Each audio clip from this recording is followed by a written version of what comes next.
Hello, my name is Jason Tonioli. I'm going to be talking on the importance of language for the Tonioli people. The things that we're going to try to cover in today's slideshow are the history of the language, the importance of the language for the Tonioli people, and then I'm going to go over the alphabet and a couple of the pronunciations, and then talk about the future of the language.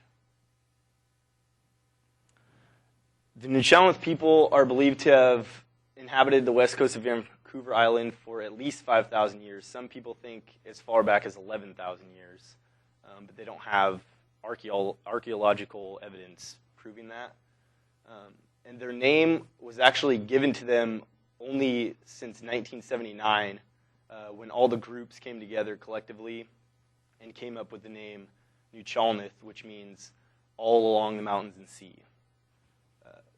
The actual way they write it is shown there, and it's said Tonioli, and it's spoken by 13 First Nations bands.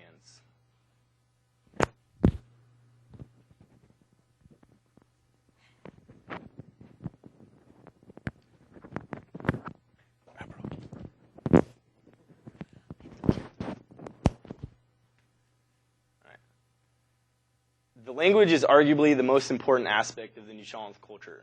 The reason for this is because everything that they have, all their beliefs, everything about their history is all wrapped up into an oral history.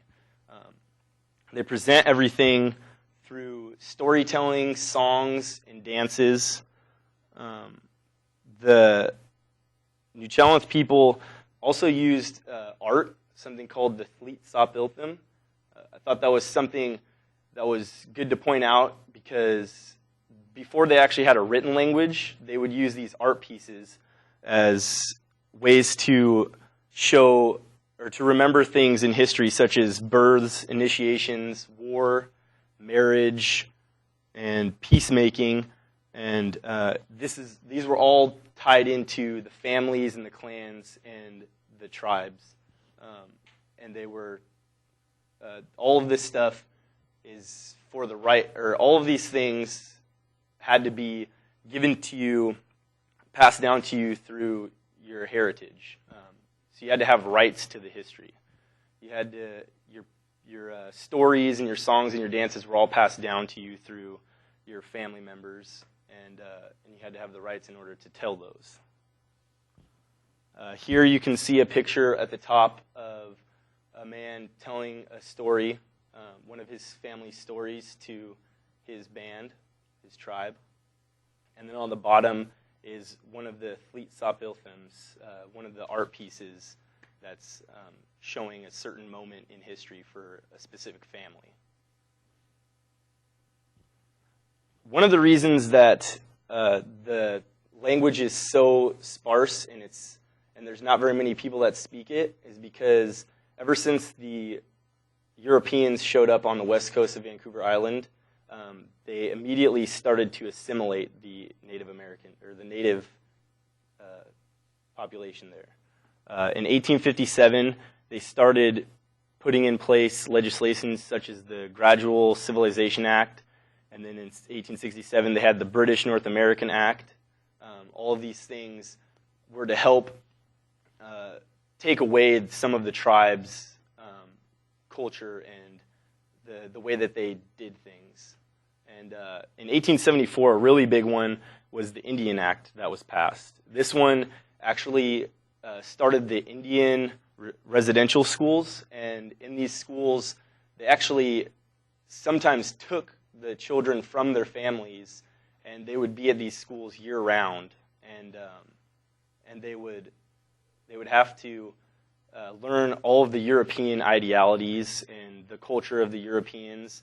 A lot of it was Catholic-based, so they were taught that their gods were incorrect and that there was only one God, and it was the God of the Catholics. And then it's actually not until 1983 that the last Indian residential school was closed, and that was in Tofino, BC.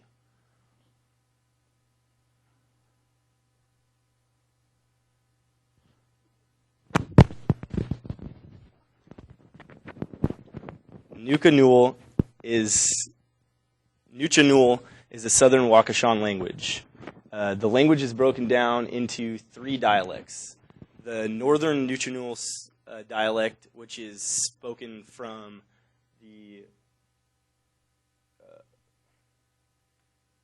Quacket Sound to the Brooks Peninsula, and then you have the central Nuchanut dialect, which is spoken from Quacket Sound to Clayoquot Sound, and then the Barkley dialect, which is spoken in Barkley Sound. All 3 of these are intelligible between each other, so these 3 dialects can be understood from any of the 3 areas. It's kind of like a southern accent for us. They have some different words and different pronunciations, but you still understand what they're saying. And here is actually a breakdown of the Waukeshan language family. So they fall under the southern Waukeshan, and they're very closely related to the Makah and the Dididot languages. So these are they're closely related, but they would actually not be able to understand each other if they were speaking to each other, because their words and pronunciations are different. This here is the alphabet. There's 52 different special characters or sounds.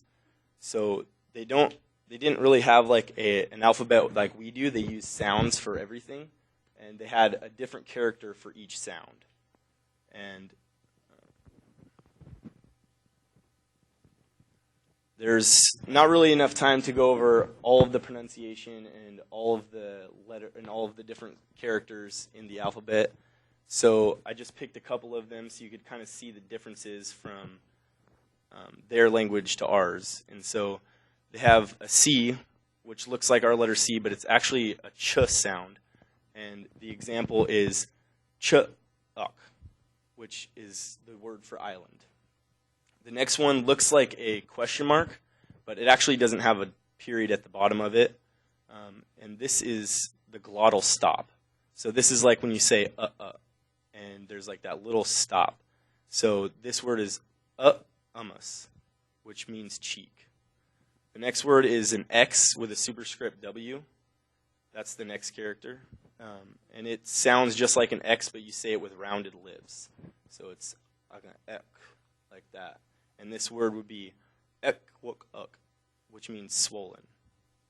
The next character is a double U, which is a long U, like the one in boot.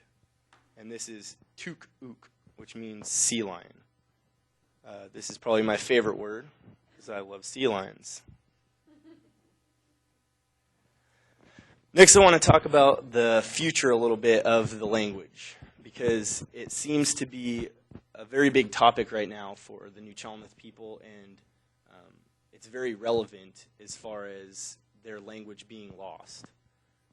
This chart here was put together by the New Chalmers people, and it actually shows the population of all the tribes, and it breaks down the amount of people who actually speak the languages fluently, and the amount of learning speakers, and the amount of people that understand the language. As you can see, it's a very, very small amount of people who actually speak fluently, and most of those people are over the age of 50 years old. So not very many young people actually speak the language fluently, so it is being lost on the younger people. Some of the things that they're using now to try to get more and more people to learn the language and be able to speak fluently is they've actually created special keyboards and even downloadable keyboards that you can get so that you have all of your special characters, since they have 52 different characters and we only have 26 letters in our alphabet. They have the ability to type on the keyboard much more easily. There's also a dictionary that was put together. It contains 7,500 different words. It was made by a man named Edward Sapir. But that is also being largely argued by many of the elders, because they are arguing some of the definitions for words, as well as his right to be able to publish and put out that information for people.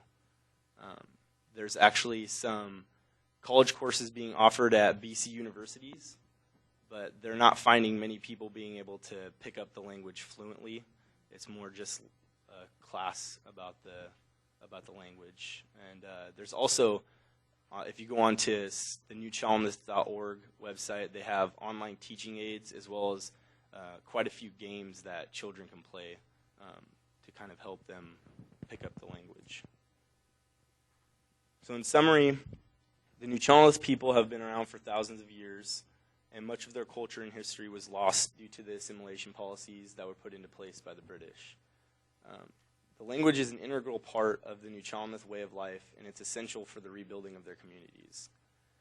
The language can be saved if the people continue to teach the children and allow their culture and history to be passed on. And what I mean by that last statement is that a lot of the history and culture that they have, they hold on to it, and they don't want outside people to know about it and to have that knowledge. And so it's very difficult to get that information from a lot of the elders to pass on to the children and stuff like that, because it has to be, they feel like there has to be rights, and they have to have the right to learn that stuff. And if nobody wants to actually learn it, then they're not going to get the rights from the elders to have that knowledge and that culture, all that stuff.